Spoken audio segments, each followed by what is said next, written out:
We hope the small break was good for you. It was for us. And there'll be opportunities at the end of our session to finish up these important conversations. So now we'd like to turn the microphone over to Gunnar and Magnus to talk maybe if that first session was sort of top down, to think about the bottom up in a little bit of a way. So Gunnar, I'm going to press buttons here. You keep talking. We'll see when we can hear you. Let's see. So I'll just talk here. Okay, you hear me now, and it's probably good for the recording. So now we will continue, and as Nathan said, maybe from more of a kind of a bottom-up approach, and we will be talking about innovation and lifestyle entrepreneurship. And as you may know, then the sort of the organizational structure of tourism in Iceland has been governed very much by small, medium-sized, or micro-sized, nano-sized companies. Then we have had few big actors, especially Icelandair and Icelandair Group. I mean, 10 years ago, it was responsible for almost half of 50% of the turnover, the total turnover of Icelandic tourism. It has been less now that we have more larger companies today, but still a plenitude of small and micro-sized firms. And entrepreneurship is very much at the heart of tourism, and tourism is very a dynamic industry, and that this is, well, really interesting to look into, actually. Not the least in line with what Karina was just mentioning before, how tourism actually affects and well, strengthens communities, and it's also a kind of a cultural force. Schumpeter, he once said that entrepreneurship is very much about, well, spotting the right opportunities, but also to get things done. And that is that process of getting things done that we are usually very interested in when we are thinking about innovation and entrepreneurial companies. That is to, well, that they will be successful, that they will be able to get up and running. And lifestyle entrepreneurs is a really interesting phenomena because, well, in tourism at least in Iceland and many other areas, then lifestyle entrepreneurs are really a big part of the sort of the tourism sector as such. And those are in short companies that are established on the basis of something more than just economic motives. So the people that are running them are not only in the business to earn some money, but they're also in the business to be able to lead a particular lifestyle. Maybe following the dream, or just being able to keep on doing what they're doing, if they are farmers, to sort of add to that, and so on. From sort of the perspective of sort of the traditional and usual economic theory and business logic, this doesn't really make sense in some sense.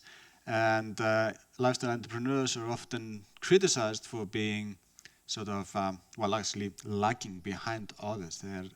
They lack maybe know-how, they lack skill sets, they may be not that interested in harnessing the latest technology, they don't maybe really are looking into 20% growth every year.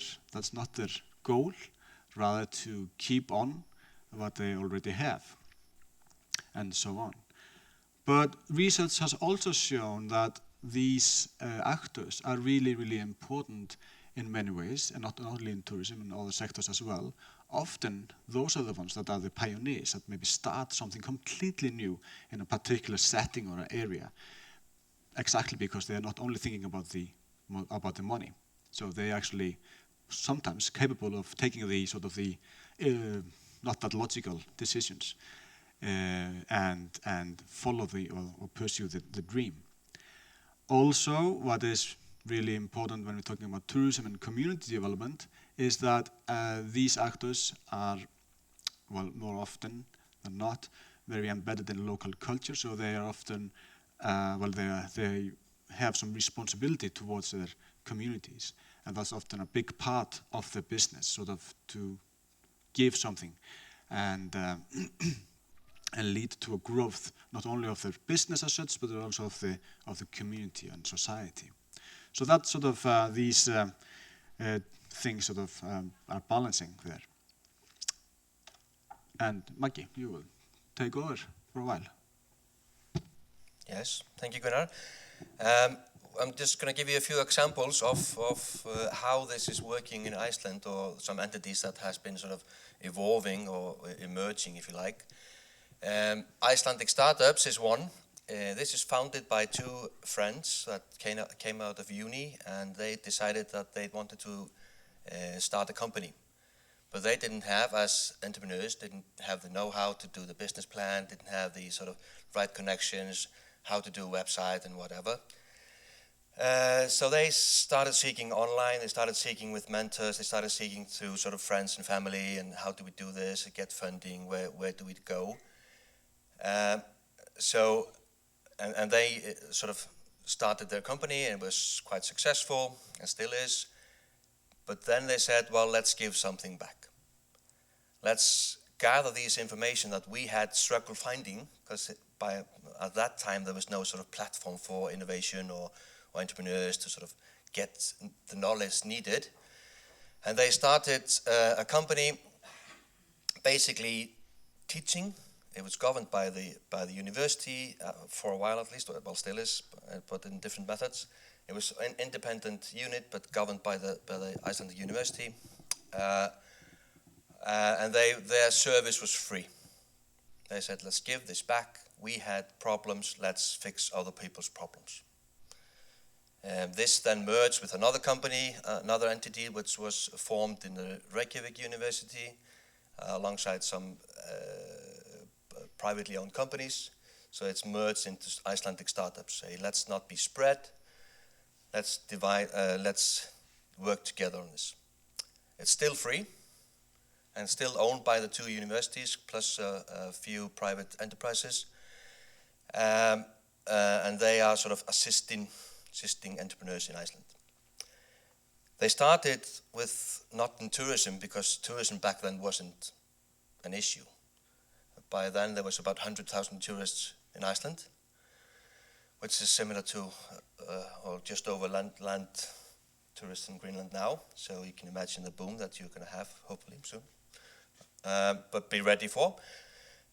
So then they have sort of different incubators for different scenarios.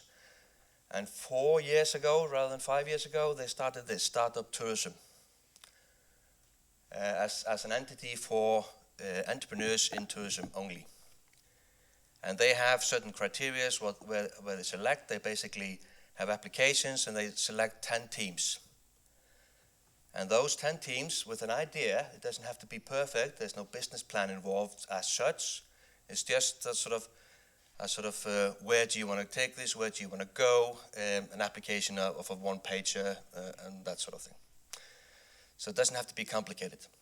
It is for startups, or even well-established startup companies that are doing different products or going into different market and diversing.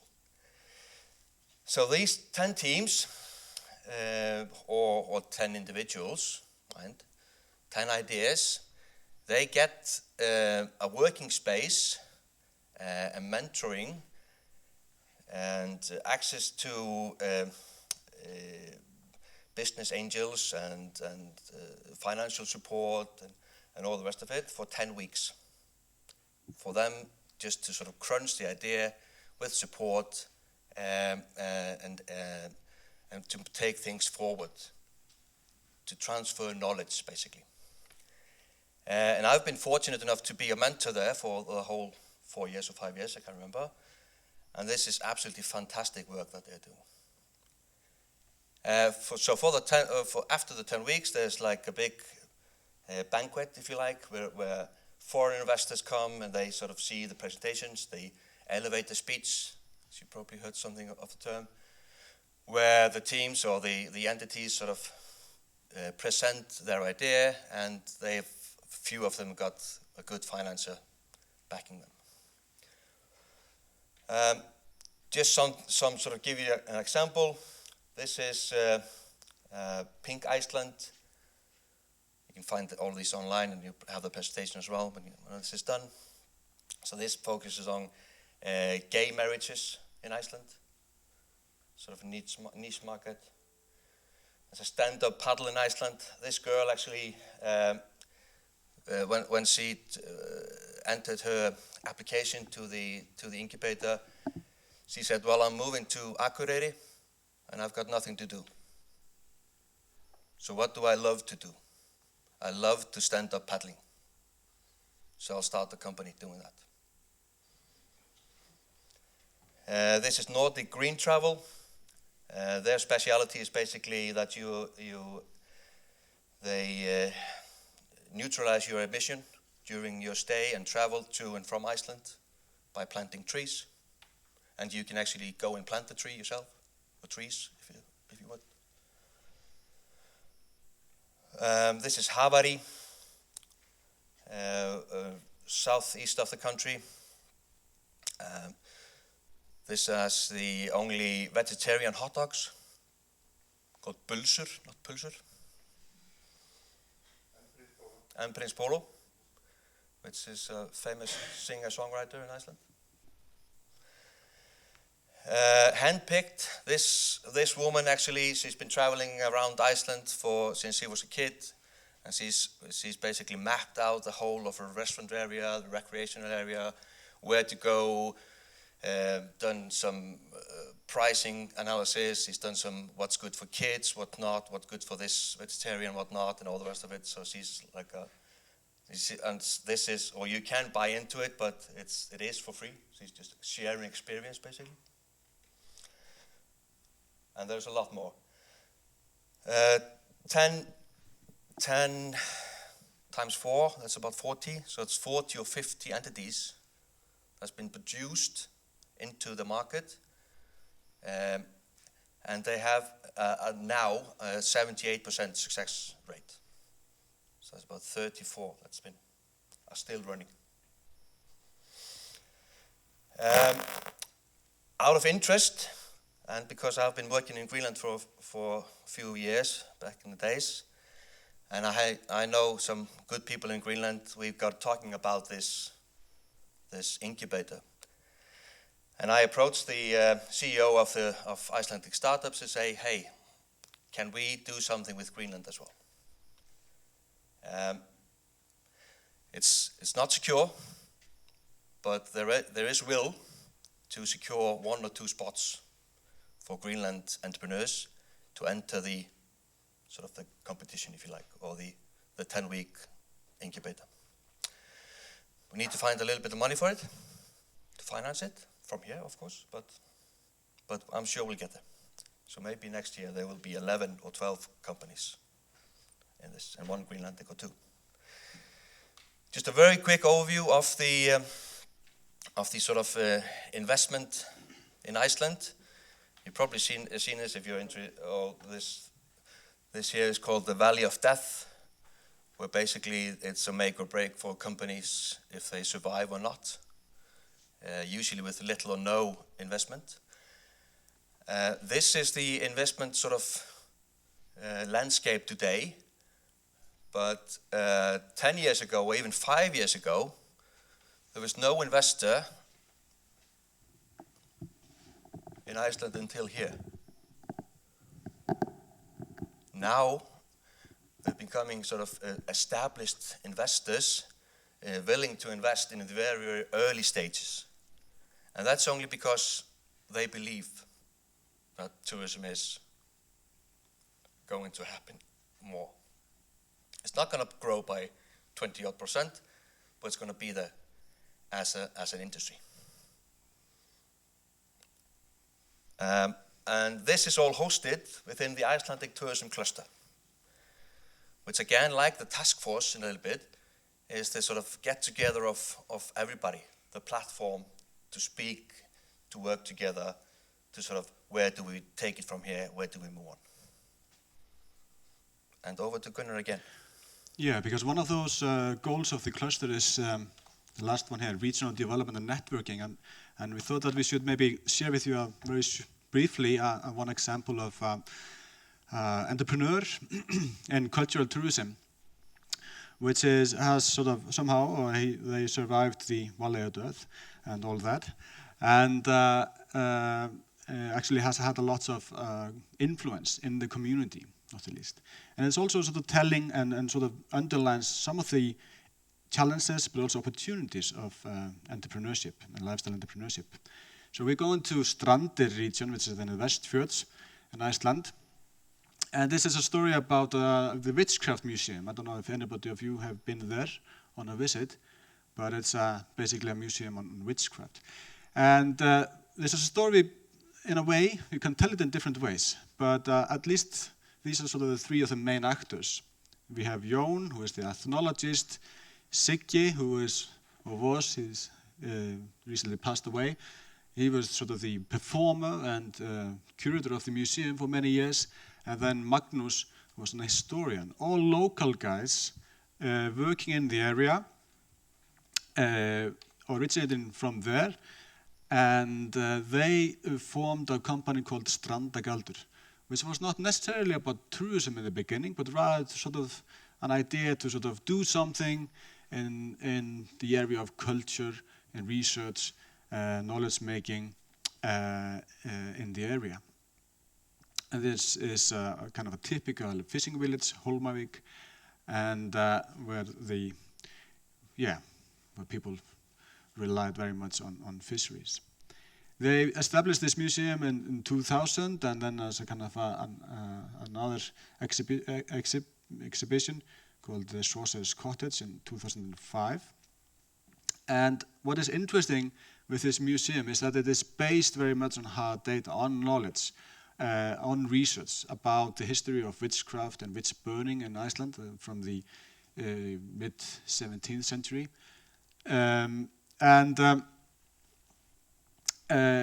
So you have then also some things on display that is something much more playful. So they have both the sort of the hard and serious facts that are really sort of secure in a way, but then you also have like things like the invisible boy, a zombie crawling up, and the necropants. I don't know if you can see them there. That are much more sort of playful artifacts and something for the visitors to think about and imagine, is this something that was for real? Did people really believe in that? And also relate to today. So for instance, today there's an association of necropants fanatics in the US, of course, and that they have a contact to the museum. So the important things, perhaps, is that the whole idea was built on a collaboration. We could tell the story as the story of one single entrepreneur who got a great idea and then sort of got it done. But when you sort of look into it, it's much more complicated.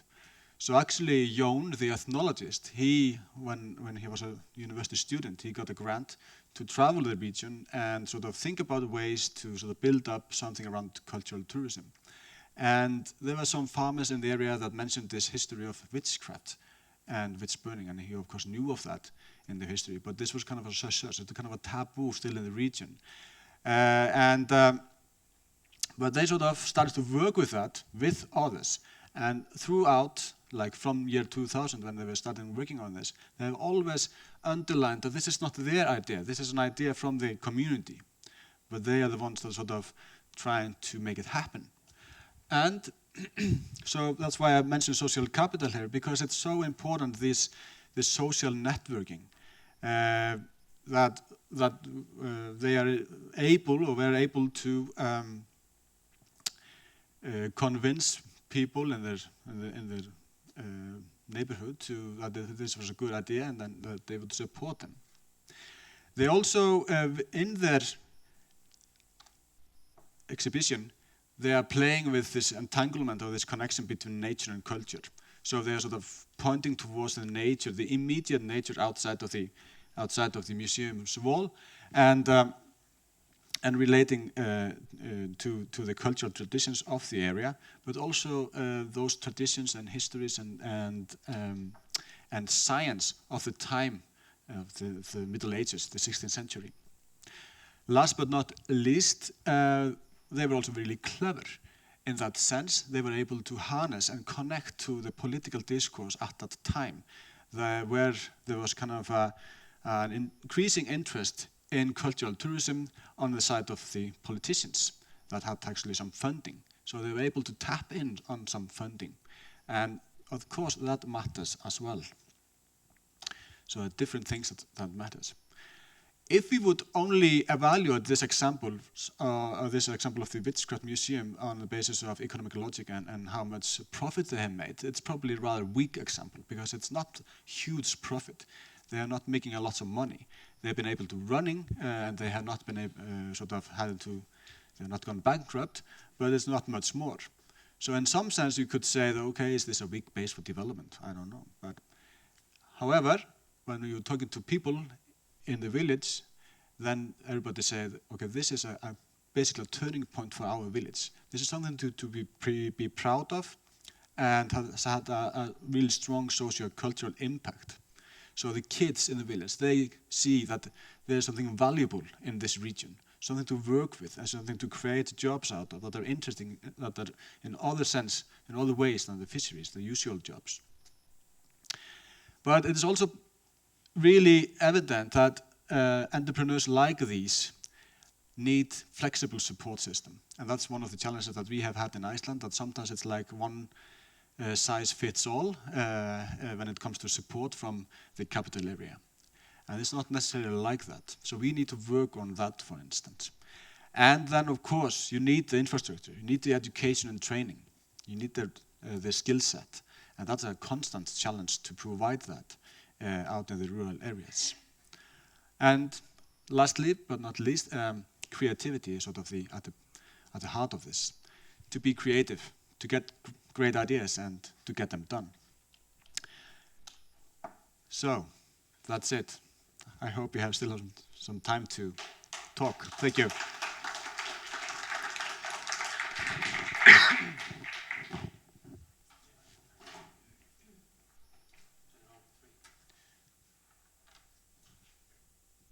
Okay, great. Thank you so much. So now. No, what do you do? You're good, Karina. Am I good? Can you hear me? Yes. I think what we've tried to show here in our presentation today is first and foremost how, looking at Iceland, it's become really clear that tourism is more than an industry.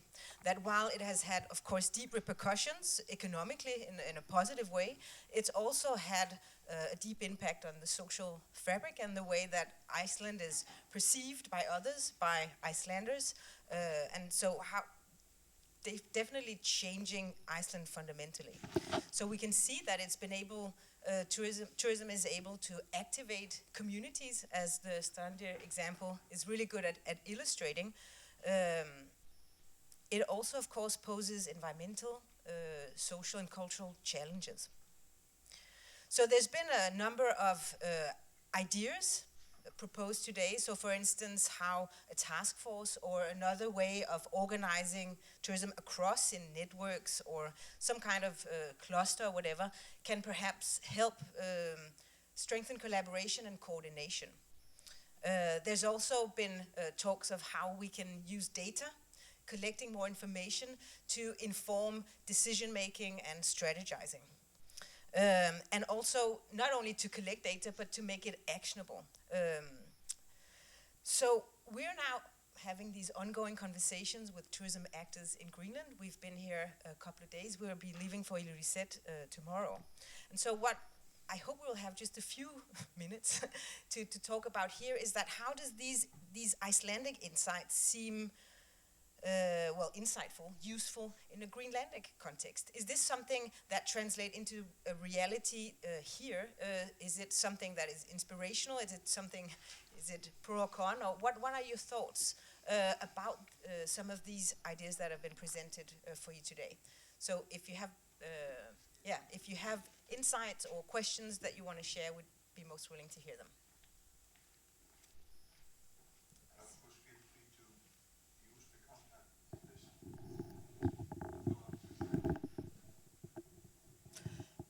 Definitely, we can use some inspiration from the Icelandic model, and we've been traveling to Iceland for a couple of years now to learn from the Icelandic experience with growing tourism, because that is actually what we are experiencing in Greenland right now, a growth in tourism, not in the numbers that you have, but I think we will definitely see more tourists, and we are very focused on having a responsible tourism development in Greenland with focus on sustainability.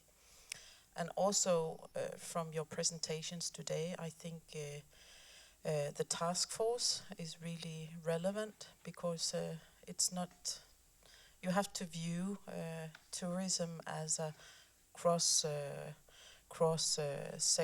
sector industry, so it impacts a lot of different industries and areas in our society.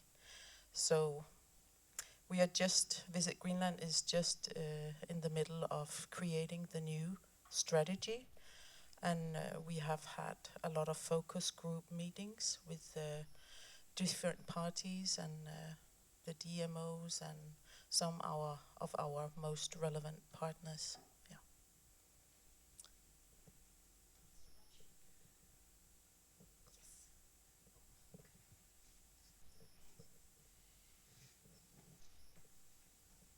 My name is Eka, and I have studied tourism in Galtok, and I work as a guide during summertime, both in a cruise ship but also as a tour leader sometimes. And we need a lot of those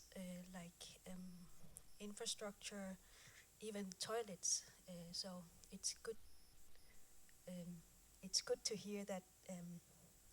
That yeah, for us it's good to hear that we need to do things like that, because as a local guide, it's very difficult to get a voice to say we need these, we need even jetties in settlements, and we need better infrastructure, but also many things, and it's good to see it on up there on the board. And my question is, national parks, how do you protect them? Because and also thank you. And you will go in different places in Greenland as well, only Ilulissat or other places as well? Thank you. So, working backwards, we've been here in Nuuk for a few days. We go to Ilulissat for a few days, and that's the extent of our visit this time. And we should note, we've been reminisce so far. Our trip here and the meetings that we're having are funded by a grant from NATA, the North Atlantic Tourism Association, and we're very thankful for their support. And so within the constraints of that grant, this is what we're able to do. But we hope for our group and for the team and for Iceland and Greenland together that this is sort of one step in many that we take, and we look back and realize that we've traveled a distance after we take these steps. So that's where we're going, and sort of how we got here. With respect to the national park question specifically, I'm going to give you my opinion and approach. National parks, protected areas, whether they be World Heritage sites or Ramsar sites, are set up to protect certain essential values. Those values are environmental, those values are cultural, those values are experiential. And first, we need to sort of define what those values are and what the constraints on those values are. And then, within those constraints, the second mission, if protection of these values is the first mission of these places, the second mission is to share those values with people, to help as many people as possible learn and appreciate and carry those values with them into the future and into all aspects of their lives. So management of national parks is about defining the constraints of the values, and then within those constraints sort of optimizing the number of people who get to experience them. And again, you know, my opinion is that if these are public places, if these are national parks, if these are World Heritage sites, that optimization needs to have some democratic purpose as well. We need to be focusing on certainly using these places as development drivers and as parts of the tourism economy, but also recognize that a national park or a World Heritage site is a legacy both for the nation that designates it and for sort of humanity as a concept, and strive to keep access to those resources as open and accessible as possible. So constraints and then optimization. Yeah? Cool. I mean, I can add a bit to it, just because you're asking about them. You can see here, do I need to have this stuff? I mean, as you can see from this map, we got many and different types. If we're talking about the national parks, we got the big ones such as Vatnajökull, which I think is one of the largest ones in Europe, if not the largest one, this whole area. And if you think about this as a destination, it's an area for tourism, which is very important. And here we manage visitor centers for each part of the country, plus the destinations within it. So we actually have a national park agency running this separately. And then you have the national park here in Snæfellsjökull, which is smaller, and that's underneath the Environment Agency. Same values, but different administration. Then you have the national park in Þingvellir, which is our old parliament. That's both our jewel in terms of history and nature. And there you have another separate entity controlling it, even based on different law.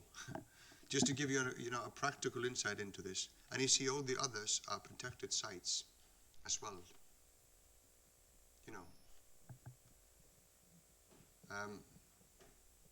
Yeah, just to add a bit to what you were saying. These are all important for tourism, of course. I'm going in now. I was just going to add that I really like the way that they do protected area designations in Nunavut, because when they designate the area, there has to be accompanying funding for the communities who are supposed to be the primary beneficiaries of the establishment of the protected area. So the funding is intended to help the community members provide jobs to become the managers of those areas, because like in Greenland, I know that there aren't very many managers in the actual parks, and so the funding has to come with the establishment so that the community can benefit from the establishment.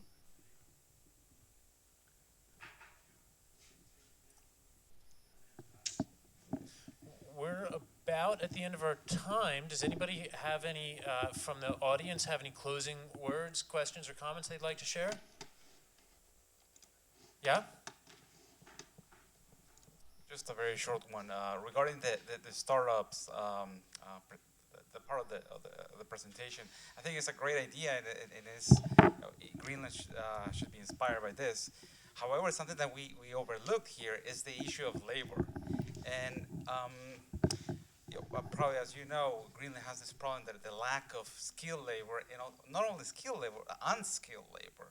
So I would like to know what are the challenges that Iceland experienced 10 years ago when you had the start of this exponential growth. How the country dealt in trying to obtain skilled labor to be able to live up to the tourist boom. I think maybe Gunnar is better equipped to answer this, but I mean, obviously there is little know-how in tourism as such in Iceland, because not so many years ago, I mean, and still is in some parts of the country, this is a very part-time job. This is 3 months or 4 months or 5 months. It's only the Reykjavik area and part of the west sort of coast and the south coast, that's the year-round guaranteed, basically, or job for 10 months, if you say. So I mean, and the skill sets haven't been there, but they are slowly sort of being integrated from other industries, of course, and that sort of thing, and through knowledge transfer and studies. So, but I'll pass this again to Gunnar as well. Yeah, thank you. It's a really good question because it's a key element, and in short, we are dealing with the same challenges as many other areas in the Arctic or the subarctic. I think about the Finnish Lapland, for instance, we are sort of, dealing with the same challenge in terms of labor and lack of skilled labor. 30% of the tourism labor is migrant workers and people from abroad, at least. Some of them are come there with a completely different background. There's kind of two groups. It's either very highly skilled tourism workers that have their tourism education from elsewhere and bring a lot of knowledge into the industry, but then there's a big group also of people that just are unskilled in that sense, or have a completely different background at least, and are not maybe thinking about a career in tourism. This has both pros and cons as everywhere. We are lucky in that sense that there's there's very little unemployment in Iceland. So in that sense, this has not caused any social tensions with regard to that. People are not regarding the migrant workers as taking the jobs from the local people. And of course, many of those people that are coming to Iceland, they end up staying behind and will start their career and live there in Iceland. Another thing is, however, and I'm actually very glad that in the framework for 2030 policy, there's one pillar on quality, and that means that we must have an opportunity then to invest in education at different levels, and that has not been in place in Iceland. I mean, in a very limited version, you could say. So we need to do that.